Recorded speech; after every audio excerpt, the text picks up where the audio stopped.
He thought he had chosen her. In truth, she was the reflection he had been running from his entire life. Every word she spoke and every silence she held peeled back the skin of his pride, revealing the rawness he had spent years covering with power, control, and masks. The mirror she became was not glass. It was made of stillness, of the refusal to bend, of a gaze that did not seek approval. And that terrified him, because to look into her was to see himself stripped of his illusions. There is a peculiar kind of woman who doesn't need to raise her voice to command the room. She speaks rarely, yet when she does, it cuts deeper than the loudest outburst. This power is not loud dominance, it is presence. And presence is the most dangerous thing to a man who has built his life on shadows. He cannot charm it. He cannot overpower it. Because presence is the silent revelation of truth, and truth burns away the lies that keep him intact. For years, you may have been taught that to keep love, you must smooth the edges, soften the sting, make yourself easier to hold. But what happens when you stop doing that? When you stop feeding the fantasy he holds of himself, and instead stand before him as a clear, unyielding reflection? Men accustomed to control do not meet the mirror with gratitude. They meet it with resistance, blame, or retreat. Not because you have done something wrong, but because the reflection you give them does not flatter, it exposes. Jung called it the shadow, the hidden self, made up of all that a person refuses to acknowledge about who they are. For many men, this shadow is built from their unclaimed vulnerability, their buried shame, their fear of inadequacy. To confront it feels like death to the ego. And when a woman becomes that mirror, she is no longer just a partner in his story, she becomes the one who forces him to see the parts of himself he has spent decades avoiding. That is why her presence feels like both magnet and threat. It is easy to mistake his pull toward you as love, when in truth it may be the gravity of unresolved truths trying to surface. Attraction to the mirror is not always romantic. It can be the unconscious desire to reclaim lost parts of the self. But the same force that draws him in can also push him away when the reflection becomes too sharp to bear. This is the paradox you must understand if you wish to reclaim your own sovereignty. You are not responsible for how deeply another can face themselves. You are only responsible for holding your own reflection steady. Think of the mythic queen, not the one crowned by public ceremony, but the one who carries her throne within her bones. She does not step down to soothe the discomfort of those who cannot sit beside her. She does not dim the torch so others may rest easier in the dark. Instead, she allows her light to reveal what it reveals, knowing that some will find its warmth and others will flee its heat. The mirror effect is not something she tries to create. It is what happens naturally when she stops performing and simply exists as she is. But there is a danger here, not to you but to the part of you still tempted to bend. When faced with his discomfort, his anger, or his withdrawal, you may feel the old pull to soften the truth, to cover the mirror so he can feel safe again. That instinct is not love, it is the residue of training. You were taught to protect others from their own reflection, even if it meant betraying yourself. This is the conditioning you must break. Shadow psychology is ruthless. It does not care about convenience or timing. Once the mirror is placed before someone, they either confront the truth or turn away. But here is the hidden truth. When he turns away, it is not a rejection of you. It is a rejection of the part of himself he is not yet ready to claim. This is why you cannot chase him into the dark. The moment you do, you abandon your own light. So what happens when you hold steady? When you neither plead for his return nor twist yourself to make his gaze more comfortable? Something shifts. The energy that once flowed toward managing his feelings begins to return to you. And with that energy comes clarity. You begin to see that his reaction was never about your worth.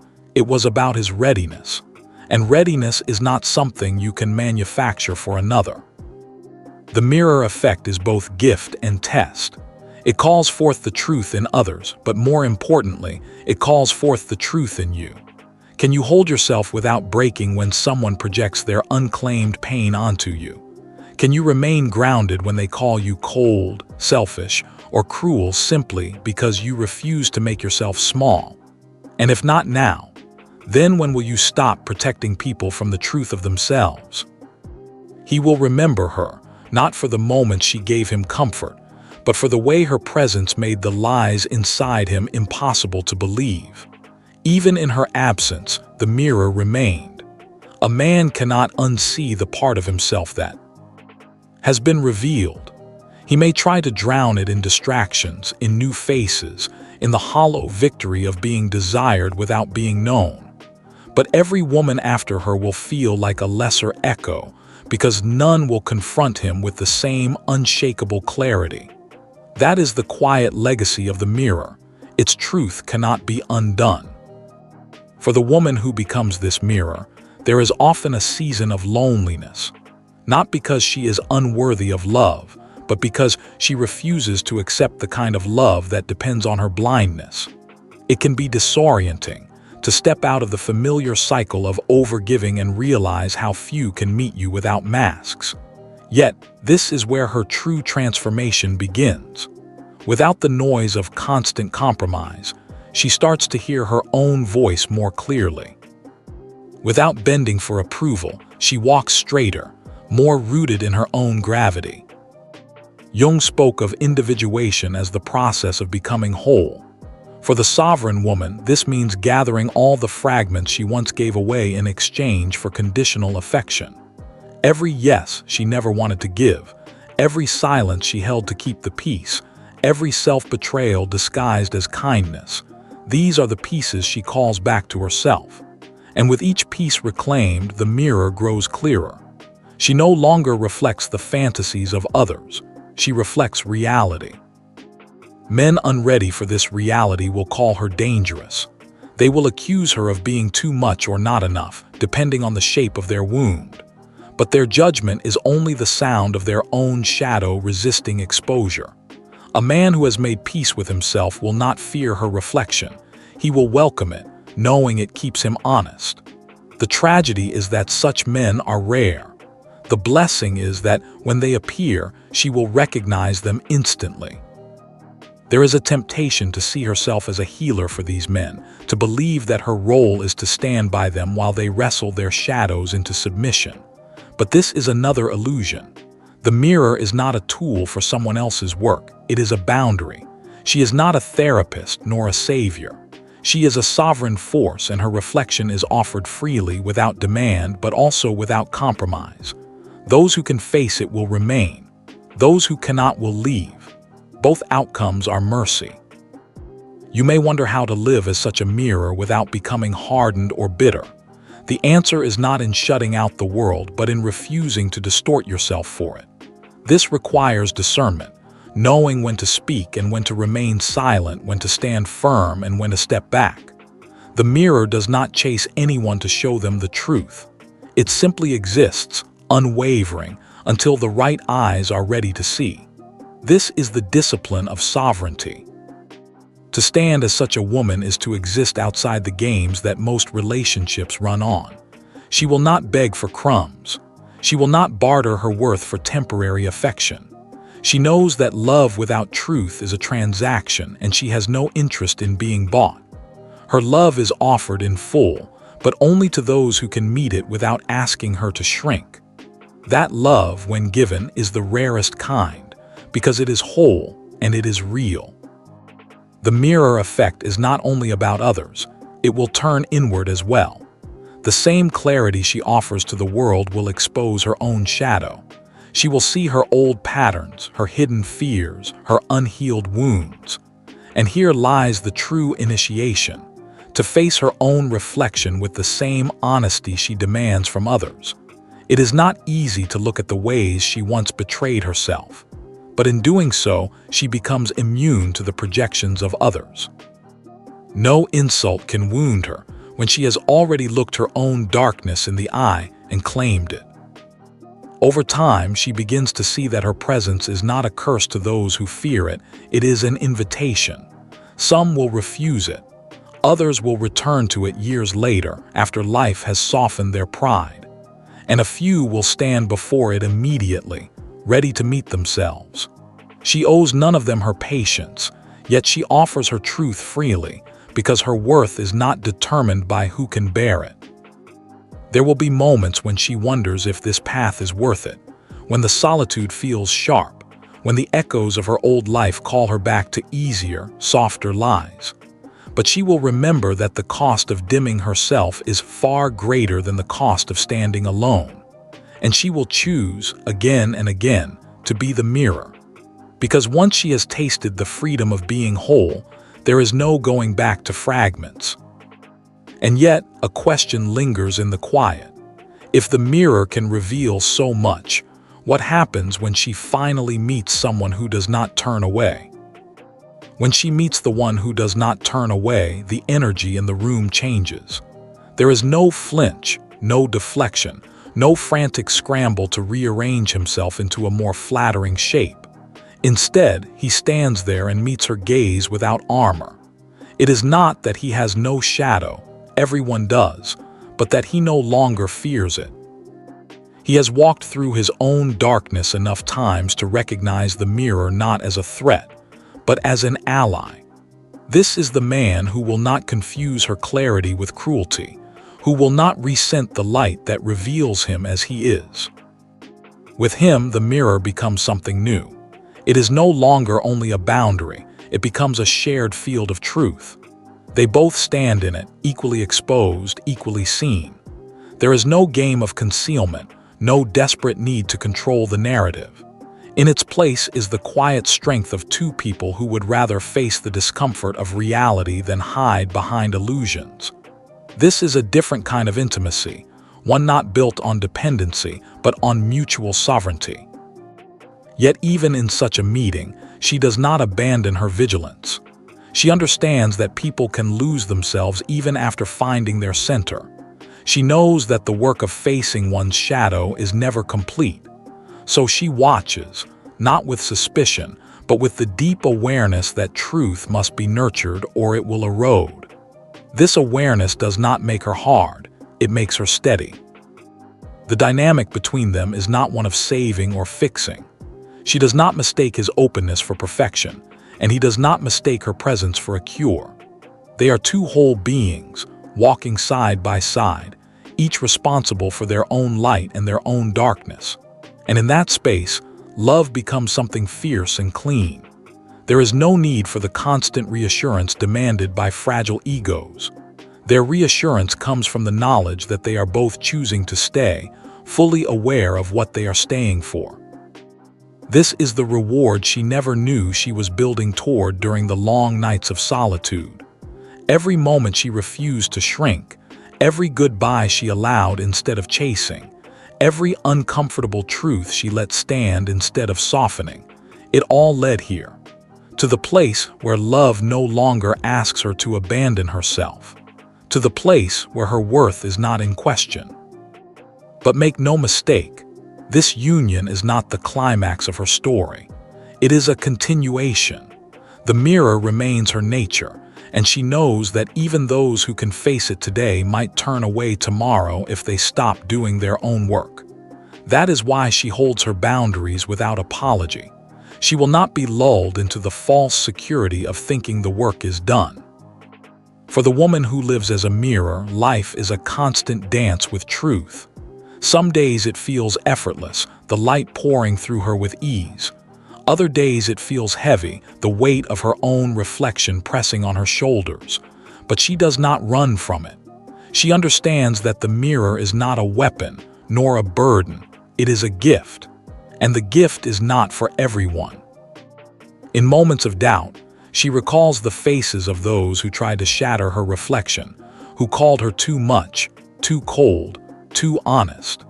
She remembers how each attempt to distort her was a test, and how each time she refused, her own image became clearer.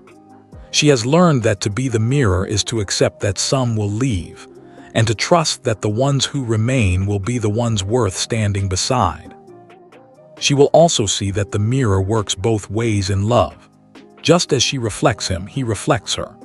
His steadiness will show her where she is still guarding, still holding back, still carrying armor from battles long past. And she will face those places not because he demands it, but because the shared truth between them makes hiding impossible. This is how love becomes a forge, shaping both into something stronger without burning away their essence. And so, the question becomes less about finding someone who can face her reflection, and more about whether she can continue to hold it steady when faced with her own deepest shadows. Because the mirror, after all, has no loyalty to comfort. It belongs only to truth. If the truth demands she stand alone again, will she have the courage to do it? Yes, she would, because the mirror was never about who stood before it. It was about her willingness to remain unbroken, even when the reflection staring back was her own. Once a woman reaches this point, her entire life begins to rearrange. People sense it in her presence before she speaks. Her energy no longer bends toward earning affection or managing perception. It moves inward and upward, feeding the roots of her own strength. This is when she stops being just a woman in the world and becomes a force within it. Such a force carries both light and shadow openly. She is not afraid to be misunderstood because she no longer seeks validation from those who cannot see her clearly. This detachment is not coldness. It is the deep warmth of self-trust. She knows that those who are meant to walk beside her will recognize the language of her presence without needing her to translate.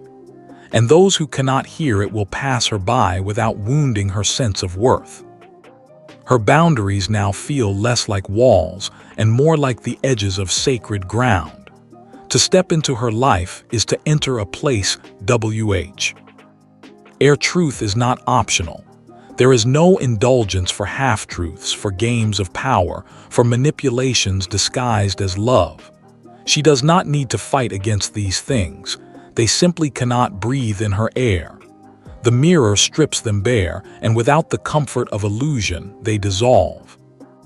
But there is something even more powerful at play here, something Jung himself would have called the integration of the shadow. For all the years she spent forcing herself into the role of the pleasing woman, there were parts of her she buried, her anger, her hunger, her refusal to submit. Now, instead of pushing them down, she invites them to sit at her table. She sees that these were never flaws, they were exiled parts of her strength. By reclaiming them, she becomes whole. This wholeness changes the way she loves. She no longer seeks to complete herself through another, nor does she offer herself as a project for someone else to fix. Love becomes an exchange between equals, not a negotiation of wounds. This is why the mirror effect grows even more intense as she steps into her full self, because she is now reflecting not only the truth of others, but the full, unashamed truth of herself. The paradox is that the more rooted she becomes, the less she needs to use her mirror consciously. It simply exists, woven into her presence, an unspoken boundary and an unshakable invitation. Those who approach her feel the difference immediately. Some will soften and expand in her presence, their own shadows loosening. Others will bristle, their defenses rising, unable to stand the closeness of her clarity. Both reactions are natural, and neither defines her. She has learned to let each reaction be what it is without trying to control the outcome. This is perhaps the hardest lesson for the woman who once made herself responsible for everyone's comfort. Now, she understands that the mirror's gift is not in making people see. It is in making it impossible to pretend they do not. What they choose to do with that awareness is entirely their own path. In this stage, life itself begins to feel mythic. She moves through the world like a figure from a half-remembered legend, a queen without a crown, a warrior without a battlefield, a priestess without a temple. Her existence is the temple. Her body is the crown. Her voice is the sword. And those who meet her know, even if they cannot name it, that they are standing in the presence of someone who will not let them lie to themselves. Yet this is not a position of arrogance or superiority. She has been through too much, lost too much, and faced too much of her own darkness to mistake herself for untouchable. The mirror is not about perfection, it is about truth. And truth is something she serves, not something she owns. That service requires humility, because she knows she will always be a student of her own reflection. And still, she wonders, if the mirror is her nature, what happens when the world itself cannot bear to look at her? When the world cannot bear to look at her, it does what it has always done to women who refuse to be tamed. It names her dangerous. It twists her stillness into arrogance, her boundaries into cruelty, her clarity into an absence of feeling. This is an old story, older than any single life. Queens were called witches. Truth-tellers were called liars. Sovereign women were called mad. These are not descriptions, they are defenses. The world cannot destroy what it refuses to face, so it tries to distort her until she no longer recognizes herself. But this time, the distortion doesn't take. She has stared into her own reflection too many times to forget the shape of her face. Every false label slips off her like water. Her worth is not bound to their acceptance, and her truth is not dimmed by their blindness. This is the quiet power of integration. She no longer needs to fight every misunderstanding, nor prove her innocence to those committed to their projections. The mirror has taught her the most freeing truth of all, that the opinions of those who cannot face themselves are not her burden to carry. She walks through such storms with the same pace she would take under calm skies. This unshaken movement unnerves those who expect her to flinch. They mistake her composure for lack of care, when in reality, it is the deepest form of care for herself, for her truth, for the integrity of the path she refuses to abandon. To her, bending for comfort is the true cruelty, because it steals both her own dignity and the chance for others to meet themselves honestly. Her presence becomes an act of rebellion without her needing to raise a single banner. In a culture that thrives on distraction and performance, she is an unmovable point of reality. The longer someone is around her, the harder it becomes for them to maintain their masks. Some will call this magnetic, others will call it unbearable, but both are only describing the same thing, the inevitability of the mirror. This inevitable idea extends to her own life as well. She knows she cannot hide from herself any more than others can hide from her. The mirror will always find her in moments of silence, in the truth reflected back from those she trusts, in the unspoken tension between who she is and who she once tried to be. She does not resist this. Instead, she allows it to guide her, trusting that every uncomfortable revelation is another step toward her own wholeness.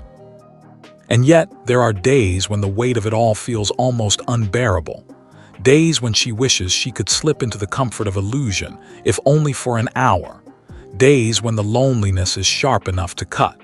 But even then, she knows that the temporary relief of pretending would cost her more than the ache of standing alone. Illusion always demands a price, and she has paid it once before with years of her life. She will not pay it again. In time, she finds that she no longer needs the world to bear her reflection. She only needs to bear it herself. This shift is subtle but absolute. It frees her from the cycles of proving, of explaining, of persuading others to see. She understands that the mirror's work does not depend on whether anyone acknowledges it. Its work is simply to exist, clear and steady, for those who are ready. And here, in this quiet clarity, she becomes something even more rare. A woman whose presence is not a performance but a truth. Those who cannot meet it will fall away. Those who can will step closer, not because she has convinced them, but because they have convinced themselves. And in this way, the mirror fulfills its purpose, not by forcing change, but by making it impossible to stay unchanged. Still, one question remains. hovering like a shadow at the edge of her awareness. If she has become the mirror for so many, who or what will be the mirror for her? The mirror for her will never be just one person. It will arrive in many forms, sometimes in the eyes of a rare soul who can stand as steadily as she does, other times in the unrelenting truths life itself delivers without warning.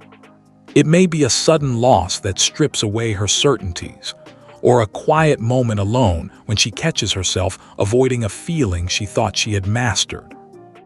It may even come in the form of love, real, unflinching love, that exposes the walls she still keeps hidden behind the glow of her sovereignty.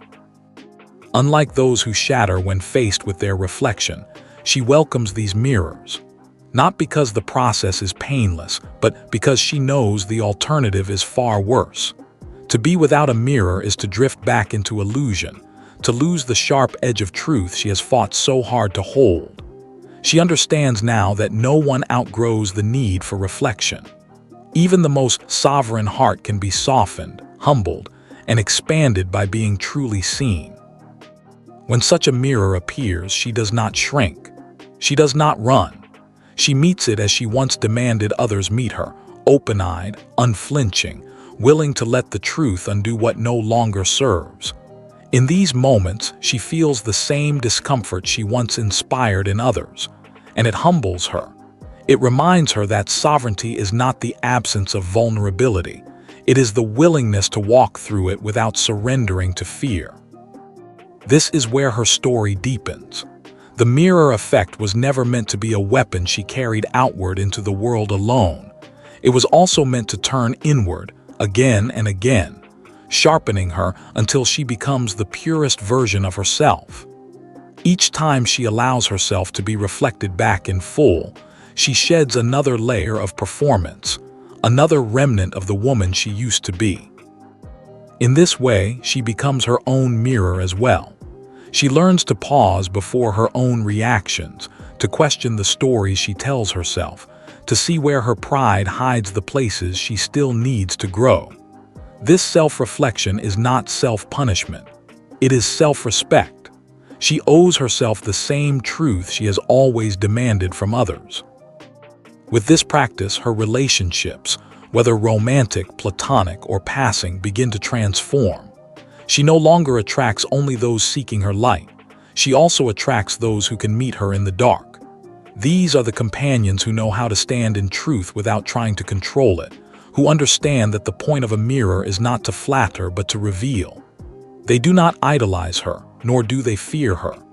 They simply meet her as she is, without asking her to be less. This, she realizes, is the rarest form of connection, not born from the need to be completed, but from the choice to be fully seen. It is here that her sovereignty is no longer something she guards, but something she shares. Not with everyone, but with those who have earned their place beside her by facing their own reflection first. And still, she knows that this journey has no final arrival. The mirror will always call her forward, always challenge her to grow, always strip away what is no longer true. This is not a flaw in the path, it's the path, and she would rather walk it, alone if she must, than return to the safety of a life without reflection. Because in the end, the mirror was never meant to make life easier. It was meant to make life real. And once you have lived in the reality of your own truth, how could you ever go back to pretending?